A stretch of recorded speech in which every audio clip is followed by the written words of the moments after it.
को कोऑर्डिनेट कर रहे थे या फैसिलिटेट कर रहे थे, यहाँ के पूर्व डीजी आर.के. मिश्रा जी थे। तो इनकी क्या बात हुई, क्या सरकार के प्रतिनिधियों ने सुना, इन्होंने अपनी क्या बात रखी, एक बार आप इनसे भी सुन लीजिए। दो चार शब्द जो अगर बच्चों के बोलने के अलावा अगर मिश्रा जी कुछ बोलना चाहेंगे तो वो भी बता देंगे, और उसके बाद आगे की रणनीति जो है उस पर भी जो हम लोग अभी आपको बता देंगे कि आगे आंदोलन को लेकर बच्चे क्या चाहते हैं और हम लोग की उसमें भूमिका क्या होगी। तो मैं चाहूंगा कि छात्रों की ओर से आप बात कर लो। हम लोग की जो 5 मांगे थी, री एग्जाम होना चाहिए और जिन साथियों के ऊपर FIR हुआ है उसको वापस लिया जाए। सोनू यादव नाम का जो एक लड़का है, इस पूरे मामले के कारण उसने आत्महत्या कर ली, उसके परिवार वालों को 10 लाख का मुआवजा मिले और सरकारी नौकरी मिले। पुलिस वालों की ओर से जो बर्बरतापूर्वक लाठीचार्ज किया गया उनके ऊपर कार्रवाई हो। इन तमाम मांगों को हमने रखा चीफ सेक्रेटरी के सामने, वहाँ होम सेक्रेटरी भी थे। आप बहुत जल्दी बोल रहे हैं, थोड़ा धीरे-धीरे। हाँ, ठीक। तो ब्यूरोक्रेसी का अपना जो एक नपतुला तरीका होता है जवाब देने का, वो एक खांचे में ही बोलते हैं, वही तरीका था चीफ सेक्रेटरी सर का भी। न तो उन्होंने हाँ कहा किसी भी मांग को लेकर और ना कहा। नपतुला जवाब भी देख लेंगे, जांच करवा लेते हैं, हम चाहे तो 24 घंटे में जांच करवा लेते हैं, उसके बाद जो होगा आपके हित में निर्णय लिया जाएगा। हम लोगों ने तमाम जो मांगे रखी उसमें हमने जो हमारा जो री एग्जाम का मुद्दा था उसके लिए हमने ठोस तर्क दिया कि क्या सर 18,000 लोगों का अलग से एग्जाम लिया जा रहा है, पीटी में जो कुल रिजल्ट होगा वो लगभग 20 से 21,000 लोगों का रिजल्ट होगा और 18,000 का एग्जाम आप अलग से ले रहे हैं, यानी कुल रिजल्ट का 90% के बराबर ये है।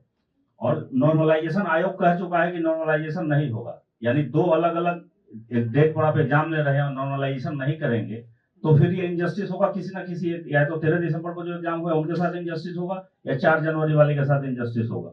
इस बात के ऊपर वो चुप हो गए, इसका कोई जवाब नहीं था उनके पास शायद। और बाकी आप बोलिए।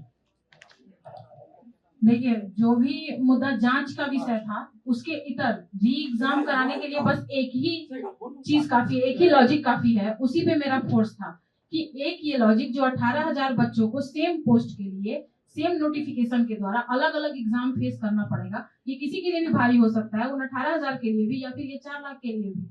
तो ये एक रीजन क्या काफी नहीं है री एग्जाम कंडक्ट कराने का, जिसपे उनकी चुप्पी रही। बाकी सारे चीजों को कंसिडर किए हैं वो, और हम चुप्पी भी नहीं कह सकते क्योंकि अब बोले हैं कि आगे हम विचार करेंगे, तो विचार हमें तो यही उम्मीद है कि हमारी फेवर में आएगी, और अगर फेवर में नहीं आती है फिर हम अपना देखेंगे कि आगे क्या करना है, इस पर हम डिसाइड करेंगे। हम जब वहाँ पे गए तो हमने 5 मांगे रखी, भैया ने बताया, और उन्होंने जब 18,000 का जो बात हो रहा है, जो 90% रिजल्ट का है, तो उस पे लगा कि सहमत नहीं है। उन्होंने कहा कि इंजीनियरिंग सर्विस का एग्जाम होता है या पुलिस वाला होता है, 6 दिन एग्जाम होता है। तो हमने कहा कि सर इसकी तो संख्या कम है, इसको एक समय में एक दिन में लिया जा सकता है।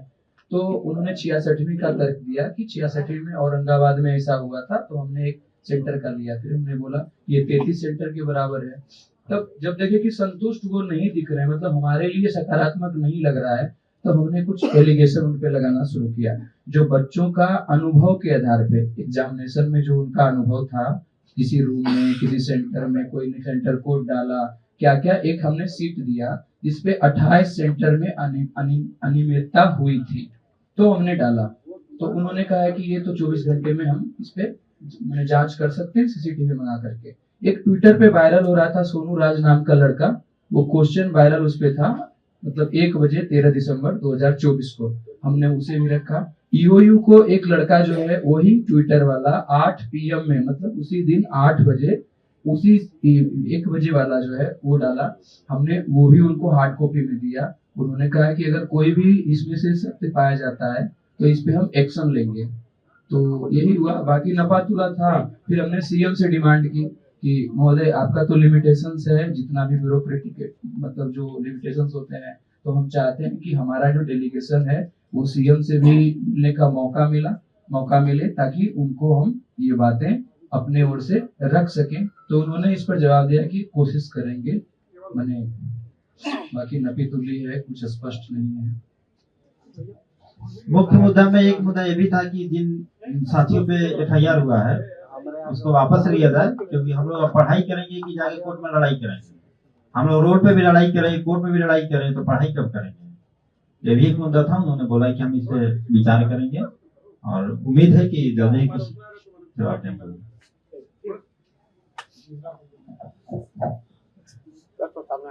डेलीगेशन के साथ मुझे जाने का अवसर मिला। मैं यही कहूंगा कि आज मुख्य सचिव महोदय ने जितनी शालीनता के साथ संवेदनशील होकर सभी विद्यार्थियों की मांग सुनी, अच्छे माहौल में, कोई आर्गुमेंट नहीं, कोई काउंटर आर्गुमेंट नहीं, हर बात को सुना, हर को नोट किया और उन्होंने ये कहा कि आपकी इन बातों से हम चर्चा भी करेंगे, जांच भी करेंगे और मुख्यमंत्री जी को अवगत भी कराएंगे। ये एक बहुत सकारात्मक सोच उनकी लगी और ये मुझे बहुत अच्छा लगा कि मुख्य सचिव महोदय ने गृह सचिव महोदय को भी साथ बुला लिया और दोनों ने इसको सुना। और सबसे अच्छा, कांड के मामले में उन्होंने ये स्पष्ट कहा कि डीजीपी महोदय को वो बता देंगे कि इस पर बच्चों पर अत्याचार, जो बर्बरतापूर्ण लाठी चली है तो ठीक है, लेकिन अब केस में अनायास गिरफ्तारी और वो न हो। तो हमें लगता है कि जो इस माहौल में इन बच्चों को भी संतुष्टि मिली कि बिहार सरकार के प्रशासन के शीर्ष पदाधिकारी ने जितनी संवेदनशीलता और शालीनता और अनुभव के साथ, उन्हें और जाना भी था फिर भी पूरा समय दिया, एक एक बच्चे की बात सुनी, ये अच्छा लगा। और मुझे उम्मीद है जिस तत्परता से उन्होंने सुना है, उस तत्परता से जल्दी ही जिन मामले में वो निर्णय ले सकते हैं, चाहे सोनू कुमार जी को 10 लाख रुपए देने की बात, उनके परिवार को 10 लाख रुपए देने की बात हो, कांड से लोगों को मुक्त करने की बात हो या जांच कराने की बात हो, इन सब पे वो निर्णय अपने स्तर से ले। जो निर्णय उनके स्तर के बियॉन्ड है उसके लिए हमारी मदद करें। और उन्होंने आश्वासन दिया है कि मुख्यमंत्री महोदय के संज्ञान में लाएंगे कि डेलीगेशन उनसे मिलना चाहता है, हम कोशिश ही कर सकते हैं, निर्णय तो मुख्यमंत्री जी का होगा। ये मुझे अच्छा लगा। तो एक अच्छे माहौल में हुआ है और रास्ता खुला है और ये बात तय है कि जिस तरह का आंदोलन, जिस तरह का सत्याग्रह जिले जिले में प्रारंभ हो गया है, इस सरकार के लिए बहुत अच्छी बात नहीं है। एक संवेदनशील और न्यायप्रिय मुख्यमंत्री जिनकी प्रजातांत्रिक मूल्यों में बहुत आस्था है, डेमोक्रेटिक राइट के हनन के खिलाफ वाले मुख्यमंत्री हैं, उनके कान तक ये बात जानी चाहिए कि जिस तरह का आंदोलन शुरू हुआ है, छात्रों का आंदोलन, और खुद मुख्यमंत्री जी छात्रों के आंदोलन की उपज हैं, वो जानते हैं यदि आंदोलन रूप पकड़ेगा तो रुकेगा नहीं, आक्रोश ज्यादा है। और मुख्य सचिव को मैंने कहा कि कम से कम ब्यूरोक्रेसी के नियम के विरुद्ध ये देख लीजिए कि ये सामाजिकता है और जो छात्र आंदोलन की बात है उसको देखते हुए मुख्यमंत्री जी को ये कहा जाए कि उनका इंटरफेरेंस बहुत ही आवश्यक है।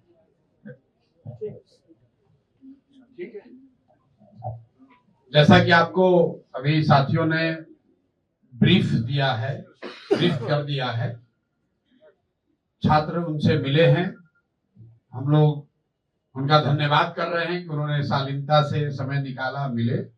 लेकिन जैसा कि छात्रों ने, साथियों ने बताया, उन्होंने कोई निर्णय नहीं दिया है, निर्णय नहीं किया है। संभव है कि उनके स्तर की बात ना हो, संभव है कि उनको और विचार विमर्श की जरूरत हो, संभव है कि उनको चीफ मिनिस्टर से क्लियरेंस की जरूरत हो। मामला चाहे जो भी हो, जहां है वहीं है। हम लोगों ने अपनी बात लोकतांत्रिक तरीके से उनके सामने रख दी है। अब ये उन पर है कि इस पर त्वरित कार्रवाई हो। अभी हम साथियों ने मिलने के बाद ये जो लोग लौट कर आए हैं तय किया है कि 48 घंटे का समय, 2 दिन का समय हम लोग को सरकार को देना चाहिए, लोकतांत्रिक मर्यादाओं को ध्यान में रखकर। क्योंकि चीफ मिनिस्टर आज शायद पटना में नहीं है, रात में लौटेंगे, तो हम लोग 48 घंटे तक चीफ मिनिस्टर के आने का और आज जो चर्चा हुई है उस पर अधिकारीगण मिलकर जो निर्णय लेना चाहते हैं, क्योंकि मुझे जो बताया गया है कि बैठक के दौरान भी उन्होंने कहा है कि ये सब जांच जो हम 24 घंटे में भी करा सकते हैं। तो उन्हीं बातों का, क्योंकि मैं तो वहां था नहीं, लेकिन उन सभी बातों का सार जो है मिलकर हम लोगों ने तय किया है कि अगर, और ऐसी मेरी समझ भी है कि अगर सरकार चाहे तो अगले 48 घंटे में इसका एक उपाय, आगे का रास्ता निकाला जा सकता है। छात्र पूरी तरीके से आंदोलन से अलग हटकर पढ़ना चाहते हैं, अपनी जिंदगी बनाना चाहते हैं, ये टकराव का रास्ता नहीं चाहते हैं, कोई भी टकराव का रास्ता नहीं चाहता है। छात्रों ने एक कदम बढ़ाया है तो अब सरकार पर है कि सरकार भी एक कदम बढ़ाए, मामले को खत्म करे। ये बिहार के बच्चे हैं, आप बिहार के अधिकारी हैं, आप मुख्यमंत्री हैं, लेकिन आपको इन्हीं बिहार के लोगों ने मुख्यमंत्री बनाया है, तो सहानुभूतिपूर्ण इन बच्चों के मांगों पर विचार करें और इनके पक्ष में निर्णय दें, ऐसी हम लोग की आशा और अपेक्षा है। और हम लोग 2 दिन तक इस बात को धैर्य के साथ उनके जवाब का, उनके निर्णय का इंतजार करेंगे। अगर मुख्यमंत्री मिलने के लिए बुलाएंगे तो सारे ये छात्रगण जो आज मुख्य सचिव से मिले हैं वो मुख्यमंत्री से मिलने भी जाएंगे, अपनी बात को फिर दोबारा रखेंगे। लेकिन अगर 48 घंटे में उन्होंने कोई निर्णय नहीं लिया तो छात्र जो भी निर्णय लेंगे आंदोलन करने का, ये निर्णय इनका मान्य होगा और हम लोग पूरी तरीके से छात्रों के साथ रहेंगे। मेरा अपना व्यक्तिगत कमिटमेंट है, प्रशांत किशोर का कमिटमेंट है। जो छात्र इस आंदोलन में हैं, हम लोग कोशिश कर रहे हैं उनकी मदद करने की, लेकिन अगर वो कोशिश कामयाब नहीं भी हुई तो भी हम लोग छात्रों के साथ खड़े रहेंगे, चाहे इनके साथ धरने पर बैठना हो या इनको लीगल मदद करने की जरूरत हो या कोई अन्य समस्या इनको आ रही है। जो हम लोग को शक्ति बुद्धि है वो पूरी शक्ति बुद्धि छात्रों के साथ लगाएंगे, इनके साथ खड़े रहेंगे। तो 1 तारीख तक सरकार के पास समय है। मैं फिर से उनसे आग्रह कर रहा हूं कि छात्रों के, बिहार के बच्चों के भविष्य को देखकर एक सकारात्मक निर्णय लीजिए और नए वर्ष की शुरुआत ऐसे कीजिए ताकि बच्चे भी जाकर अपने पढ़ाई पर ध्यान दे सकें और आप भी सरकार चलाने पर ध्यान दे सकें। वरना रोज धरना प्रदर्शन होगा, ना सरकार इसको रोक पाएगी ना हम लोग इसको रोक पाएंगे। तो ये सबके हक में है कि इस बात को सकारात्मक तरीके से विचार विमर्श करके खत्म किया जाए। अगर सब प्रयासों के बाद भी ये नहीं रुकता है तो 2 तारीख से आंदोलन का जो स्वरूप होगा, आंदोलन करने की जो बात है वो कहीं नीचे नहीं होने वाली है। हम लोग और ताकत से इसमें लगेंगे और 3 तारीख को कोर्ट भी जाएंगे। जो लीगल ऑप्शन है हम लोग के पास उसको भी देखेंगे और राइट टू इक्वालिटी जो ये लोग बात कह रहे हैं, ये अनियमितता हुई कि नहीं हुई, ये तो सरकार ऑलरेडी मान चुकी है कि एक सेंटर पर अनियमितता हुई है और 13,000 बच्चों का रीटेस्ट हो रहा है। वो अपने आप राइट 18,000, वो तो अपने आप राइट टू इक्वालिटी को वायलेट कर रहा है।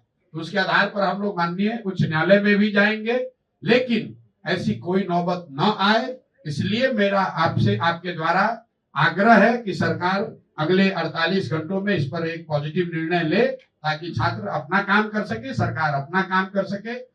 बहुत बहुत धन्यवाद आप सबका।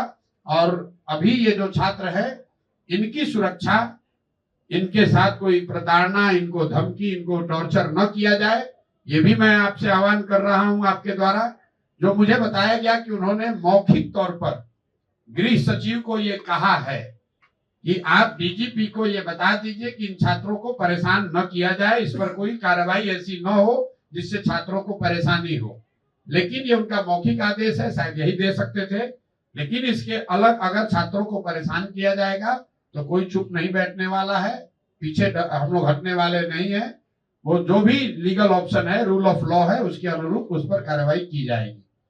आप सब आए, आपने हम लोग की बात सुनी, हम लोग की बात को आप जनता तक पहुंचा रहे हैं, इसके लिए आप सबका बहुत बहुत धन्यवाद। धरना स्थल का क्या रहेगा? धरना स्थल पर बच्चे बैठे रहेंगे, कोई धरना प्रदर्शन का उग्र स्वरूप आपको नहीं दिखेगा। बच्चे अपनी पढ़ाई करना चाहते हैं तो बैठ के तय किया है कि धरना स्थल पर ही बच्चे बैठकर पढ़ाई करेंगे। और मीडिया के बंधुओं से और आपके द्वारा लोगों से भी मेरा आग्रह होगा कि धरना स्थल पर उसी को बैठने दिया जाए जो अभ्यर्थी है, जो अभ्यर्थी के साथ है।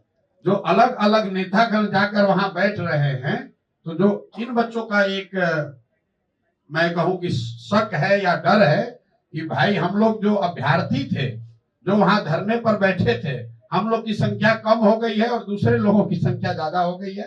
लेकिन फिर भी हम लोग वहां जाएंगे, ईमानदारी से ये बच्चे वहां बैठना चाहते हैं, ये बैठेंगे।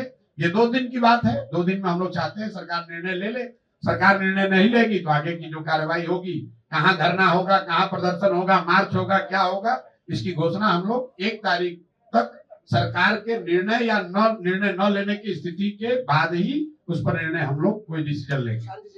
इशारा कर रहे हैं, वही लोग आपसे पूछ रहे कह रहे हैं कि पॉलिटिकल माइलेज तो वही लेना की कोशिश कर रहे भाई हम तो यहाँ बैठे हुए हैं, हम तो नहीं गए थे मिलने। बच्चे यहाँ खड़े हैं, ये बच्चे हैं जिन्होंने संघर्ष किया है। जो लोग कह रहे हैं, मैंने आपको सुबह में भी कहा, जिसको आरोप प्रत्यारोप हम पर लगाना है उससे कोई फर्क नहीं। हम राजनीति में हैं, आरोप प्रत्यारोप राजनीति का हिस्सा है, जिसको लगाना है लगाओ। उसके लिए हम कोई डरने वाले नहीं, ना पीछे हटने वाले हैं। हर विषय पे आरोप प्रत्यारोप हो सकता है। ये छात्रों के पढ़ाई का, उनके करियर का सवाल है। इस पर न मैं किसी दूसरे पर आरोप लगा रहा हूं।